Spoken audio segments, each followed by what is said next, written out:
Hello. This isn't me flexing. This guy's over here by himself. I'm there. Although it can be interpreted as such. I just wanted to talk about this for a sec. I'm just about ready to start gathering pieces for one of my favorite sets of all time. Again, most classic space is most of them can be labeled as one of my favorite sets of all time. But this is what happens after decades, and when I say decades, I actually literally mean decades of collecting, especially used lots. And I've talked extensively in previous videos about how I collected used lots since basically high school, buying sets off of friends or their lots off of friends for beer money. And so when it comes down to, we're getting down to the nitty gritty of my series of 6800 to 6991 Lego sets. We're going to start 60 and 970. I'm actually just getting the pieces together right now.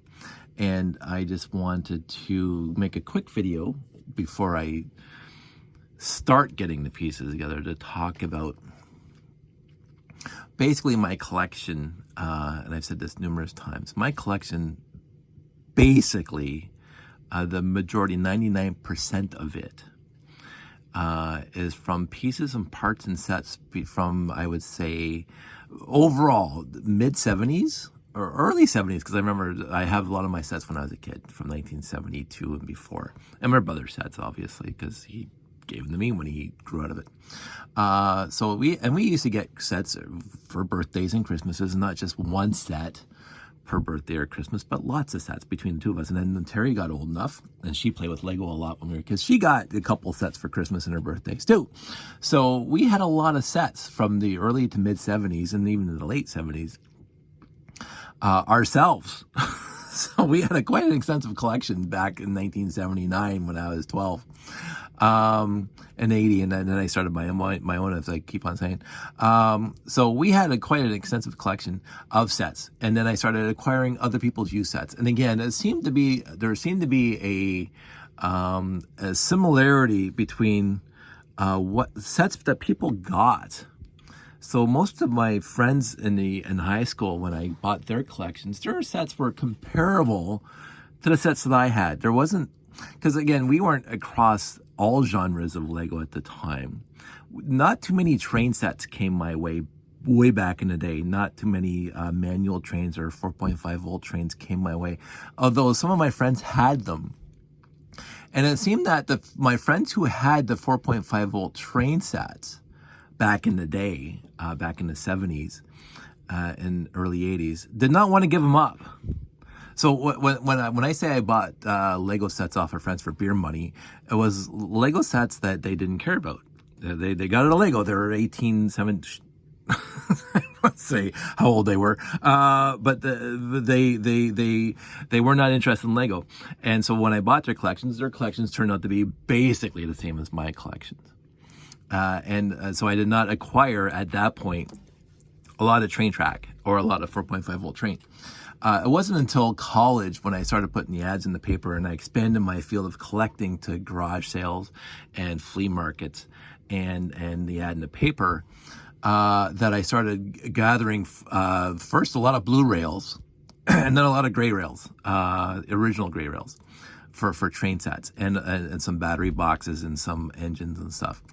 And I should maybe one of these days actually figure out what sets I have for the classic train, because I could probably put together most of them from the 70s and early 80s.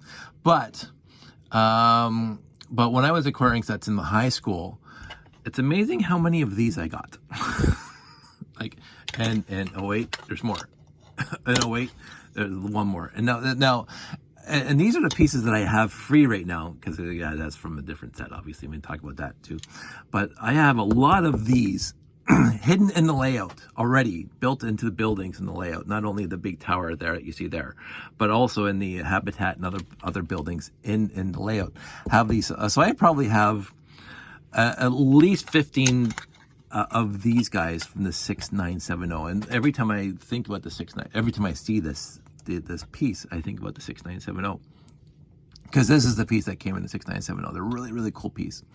And I mentioned in that Explorian set with that holographic image of the guy on the TV or the monitor that they should have done this more. So this picture here, and let's grab this. This picture here is the 3-digit rocket set, and I can't remember the actual set number off the top of my head. I'm sure I'm going to be building it and doing a video on it, but it's the rocket launch set, the Alpha 1 rocket launch base, I think it's called. And you can tell because it's got the pew pew, the 1x2 with handles on it, with the 2x2 L bracket. What you can't see is on the flip side is the rubber tube that comes down. And so everybody that I talk to believe that this is basically that set, a picture of that set on this view screen, basically in universe. That's what you're looking at, is the view screen for the rocket launch base. And the other piece that had a picture on it with this guy. Now this little thing never came in any set.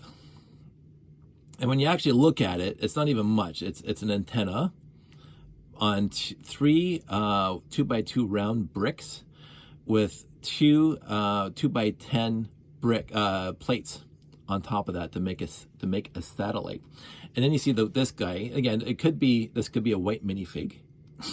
I interpret it as a white minifig, but I would also interpret that this as being gray. The satellite is gray with a black antenna or something like that. But you can't tell because this is almost a black and white picture. And then you see this little piece down here, and for the life of me, I was wondering if this is the 918, the 924, the 928, because they would all have a piece that looks like that.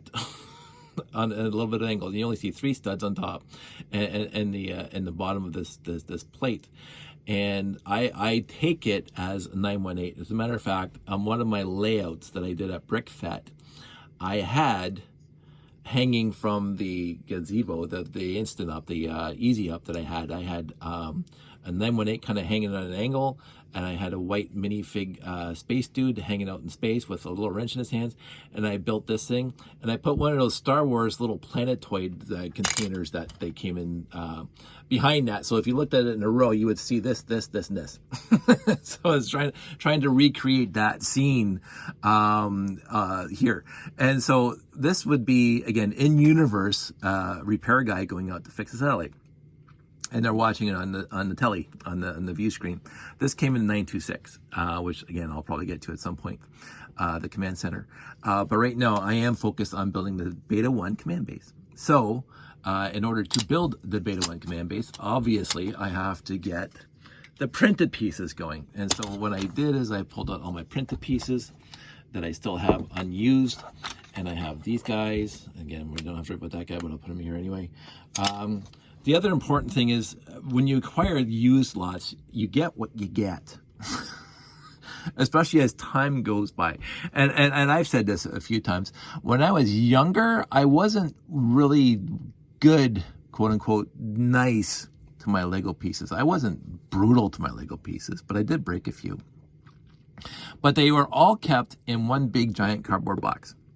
And so we would take that giant cardboard box every time we wanted to play with Lego, and we would dump that cardboard box out on the floor, usually carpet in the living room, or on top of the pool table that we had in the basement, or sometimes right on the concrete floor of the basement. So all my early pieces from the 70s and early 80s, there's scratch marks on them because, again, when you're cleaning them up, you drag them across the floor, you just grab a whole handful and you throw them in the cardboard box. So but they weren't dog chewed or whatever, but they weren't mint, and nor did I think about keeping them in. I did not consider at the time in the mid 70s that I should baby or treat my pieces with kid gloves. But to be said, the pieces that Terry, Brian, and I had when we were kids, I would say out of all the other collections that I've gathered over the years, was mid to good range pieces to this day, which means that they were not bent, chewed, beat up, dented, crap. Some of them are faded, obviously, because when I lived on my own, I had that apartment, and I have a lot of old light gray and some white that has almost gone to tan now. That's nothing I can help, because that's what the sun did to some Lego. But they weren't scratched beyond belief, and they were not beat up beyond belief. So, as I was saying, when you get used lots off of people, you get what you get. And this is a prime example of that. So I won't be able to say which of these pieces came out of my collection, my personal collection of sets that I bought new off the shelf. But obviously it's anything after 1982, because this piece did not exist really before 1982. A 1x2 with printed stripes on it. But you look at this one down here at the bottom, and you would say that's pretty much mint. The black is still solid. There's no scratches. There's no dents. This piece was kept very, very well, considering it came out in 1982 and some subsequent sets, but it didn't come out much after 1980, whatever X. So this piece would be in 2021 over 30 years old, no matter how much you date it. Because I don't think it was available in the 90s or in the 2000s. I mean, I could be wrong. I didn't bother looking it up. But you also look at the rest of them, and you get a piece like this up here that's really, really beat up and scratched, which means that it's probably, in order for the black to be disappeared, it was like scraped on the ground a lot, and that's kind of sanded that away. The edges are pretty rounded, considering the top looks like it's beat up. So this piece has been very well used in the collection. And again, I'm not going to fault that either, because I love the fact that Lego was played with and not just you build it once, you put it on a shelf for display. Lego, for me, is meant to be quote unquote played with when you're a kid, period. I had some friends that would get a set, they would put it together and they put it on a shelf for display purposes. And going, if you want that, go get a model kit. Go get the Colonial Viper and get the tester's glue, or Craggle as we like to call it, the tester's glue and the model paint, the tester's model paint, paint it up and put it on a shelf, because that's a display piece then. But if you're going to have Lego, you play with it. And I went into a story about Brian and I getting into arguments about how long sets our mocks should stay together. How much fun that was when we were kids. But on the flip side, it's just like you watch Toy Story and you see the neighbor kid next door ripping apart dolls and like making really ugly abominations and treating things very poorly. I was not that kid. I treated things. I have one of my cousins he was very, very meticulously nice to all his toys. He was older than me, so I got all his toys handed down to me from the 50s and 60s. And he was meticulous, and he treated them with kind of gloves. And I love him for it. I wasn't that kid, but I also wasn't the let's take a baseball bat to pieces either. So I'm kind of in the middle. But I'm just going through the range here of pieces. That's faded. That's very, very good. That's kind of mint, but it looks like a different kind of print altogether than this one. Like this one looks like it was double printed or really, really dark printed. This one looks like it was light printed. This one looks like it's got sandpapered or whatever, used a lot, so it's faded. So you got a wide range of things, and that's really, really, really prevalent when you get to the 1x2. I'm gonna go do this so you can see them all at the same time. The 1x2 with the Classic Space logo on them. Now again, this is after decades of collecting, and I can't tell you which ones are mine from original, but I can guarantee you it's not these two, because mine never, ever, ever looked like that. Like you'd have to go through the washing machine a lot. Like you like the rest of them, like a lot of mine look like this now. And again, I won't remember which ones are mine, but a lot of mine look like this because they just fade. It just honestly it faded over the years. It's very hard to find really mint or near mint 1x2 Classic Space logos on blue and gray now. I have a few, and what I do is I usually, when I get more lots, and I've bought recent lots that had really, really, really good pieces in them, I will replace the sets that are in my collection, the pieces that have like the 1x2 blue that's faded like that, and I'll replace it with that for the actual display. So when you come to my displays and you see a set on there, it looks as close to mint as possible. But this is the stack that's left over. And you see there's a wide range, there's a wide gamut. There's these guys that are really, really, like as I say, washing machine. Then you get this guy in the top, which I found very, very odd. Like you can't even see the circle anymore. and you can barely see the red anymore. Like, it's like, wow.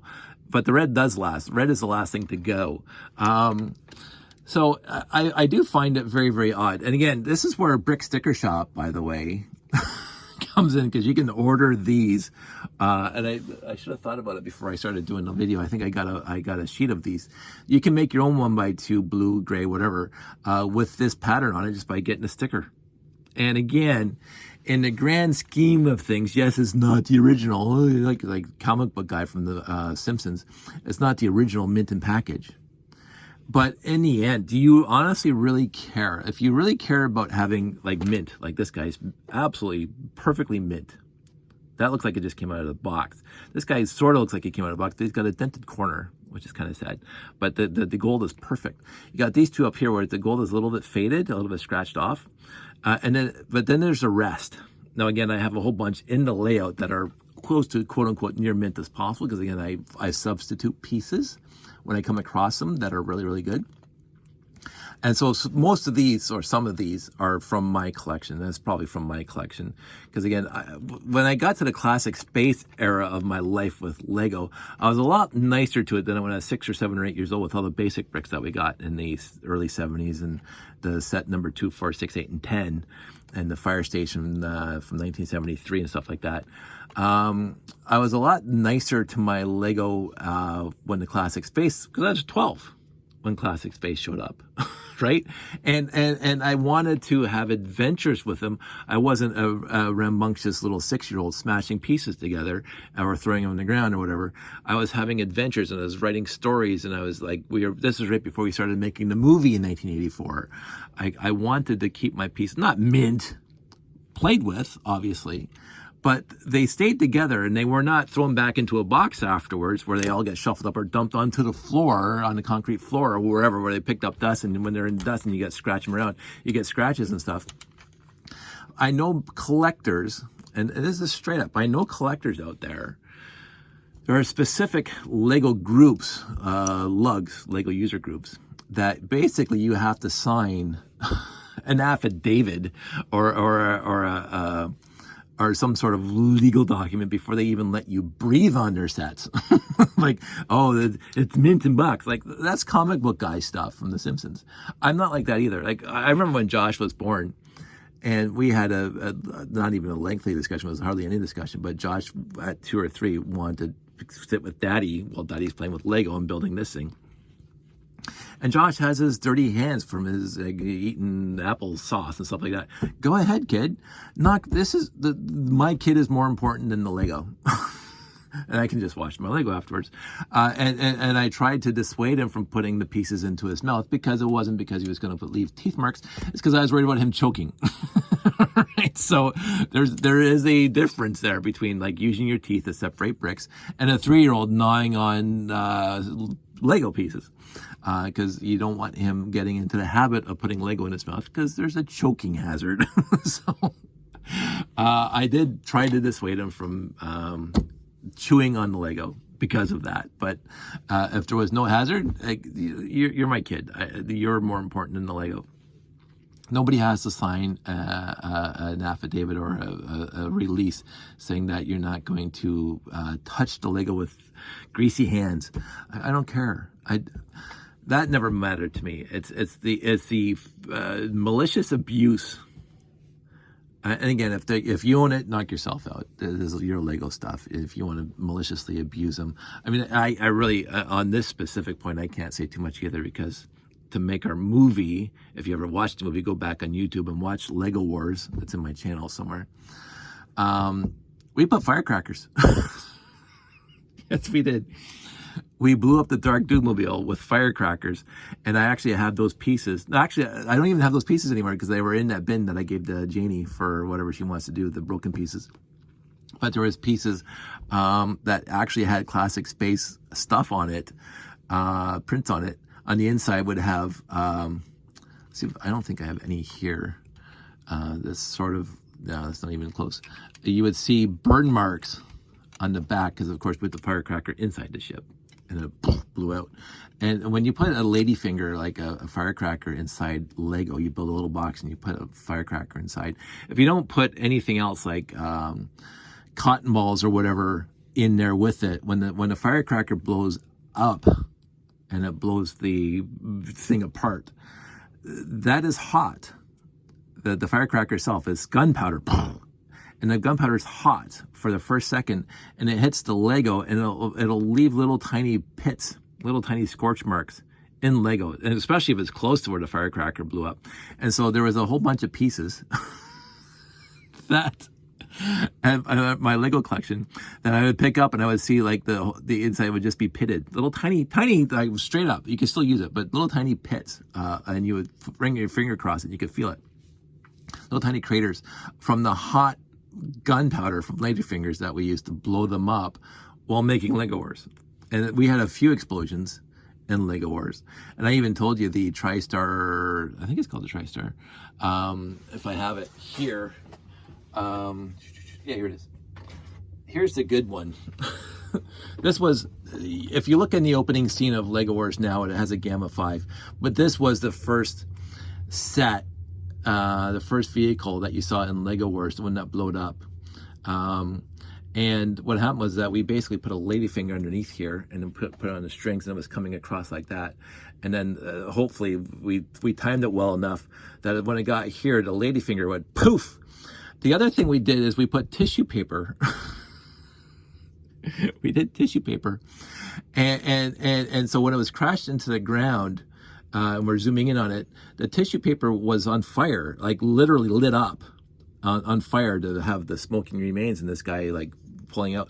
And so there was and I again, I don't have it because I put it in that bin that I gave to Jamie, but there's a trans red antenna that's melted, and one of these pieces, one of these little wing pieces, melted from that. And the problem is that tape wasn't good. So we overwrote it, because again, we didn't have any editing software, so we rewound the tape in the VHS camcorder, and we had to do the scene again. The problem is that this set was ruined already, and I couldn't and I only had one at the time, so we couldn't reuse that set, so we had to get another set. So we got the Gamma 5 down, and so here's the story. So I think I have a Gamma 5 up here, not my original again. So here's the Gamma 5. And again, you can see it in Lego Wars. This thing's on, it has two fishing lines coming, and I'm just pulling it across the scene. And we put the firecracker in here, right? And so you see this thing blow up on screen, and it was just a firecracker. And then the next thing you see, this thing starts crashing into the ground, and then this thing pulls away. It's basically a fishing string pulls this thing away. We didn't use the fire that time. So the Gamma 5, basically the inside of the doors here, had the scorch marks, and that was it. So when after the movie was over, I put together my Gamma 5 again, and from the distance, without looking at it closely, it still looked pretty much mint. But inside here, the doors, pit marks, the 4x4 plate, pit marks, and the bottom parts with pit marks. and so occasionally when I was building before, I would come across those pieces that were in here and I'd say, oh, those were the pieces that were in the movie. So it was really funny, especially the pieces that were in the Dark Doomobile when we blew that thing up, because we used a bunch of firecrackers, and you can see at the end of the movie there's fire coming out of the back of that ship. All the 1x8s and 1x6s and whatever in the back of that Dark Doomobile, because we just piled paper in there and we lit it on fire. That's what we did in our basement, and you'll see the smoke and the fires, the flames coming out of the last scene of Lego Wars, and all those pieces were basically ruined, straight up. I mean, most of them were just, again, 1x6, 1x8, 1x4, 1x2 blue bricks. There was a few plates in there, blue plates in there, and there was one or two at the bottom with all gray plates. Again, light gray plates that you can't get anymore because, of course, they don't make really gray, but they're all ruined.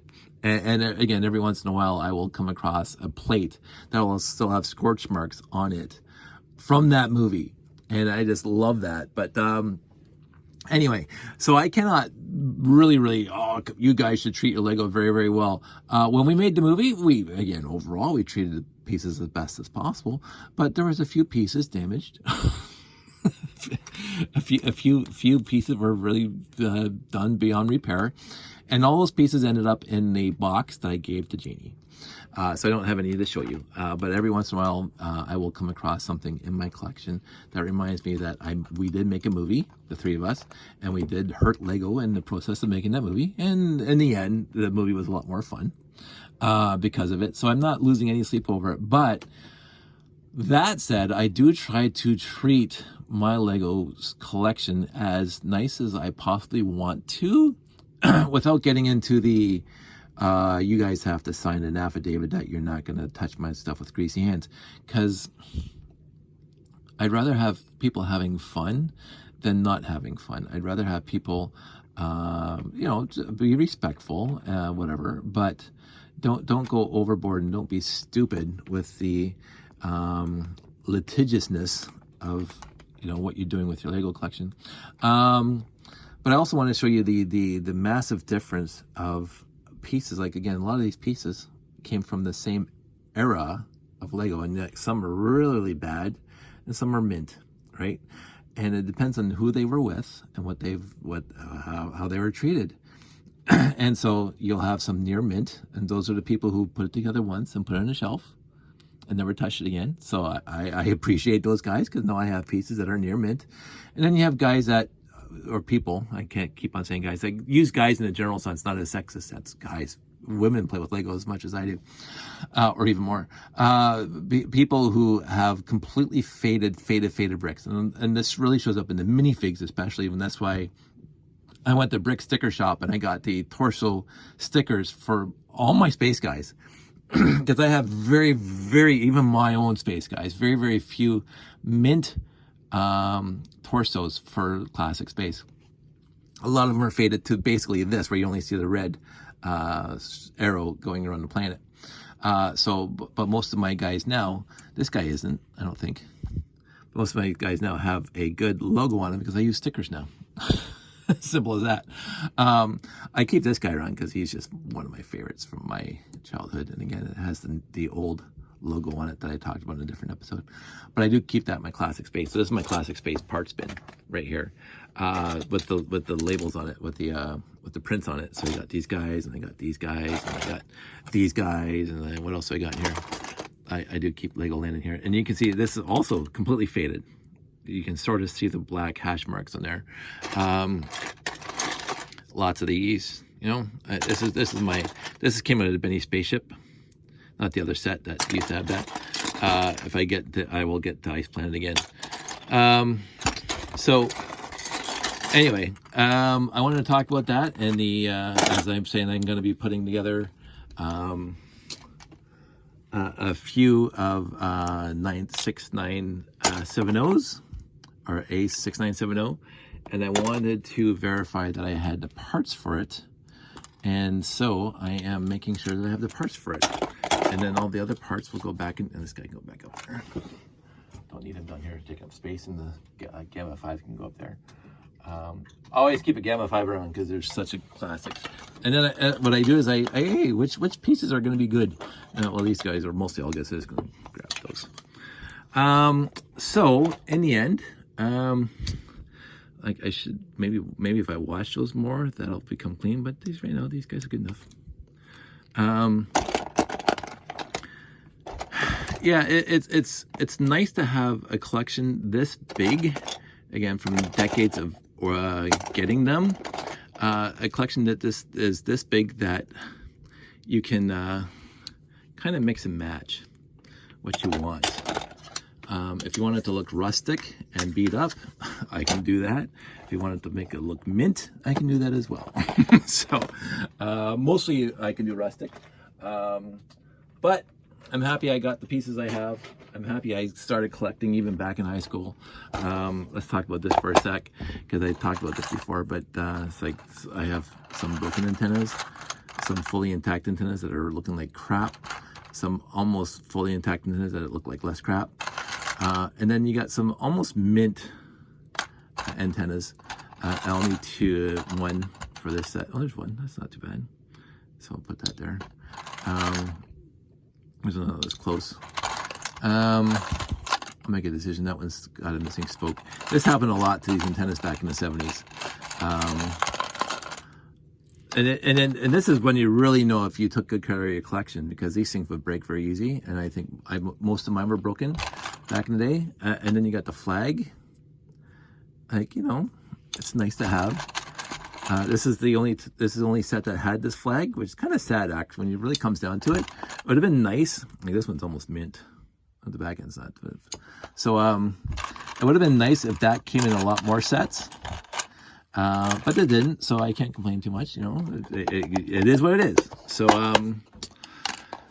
anyway, I have the parts and pieces I want, and I'm going to start pulling out the rest of the pieces, and we will see where it goes from here. But I thought I'd bring you guys along on this part of the road for 6970 because I thought it was interesting to show you the issues or the problem or even the history of and you can tell who treated their Lego pieces very, very nicely and who treated their Lego pieces deplorably.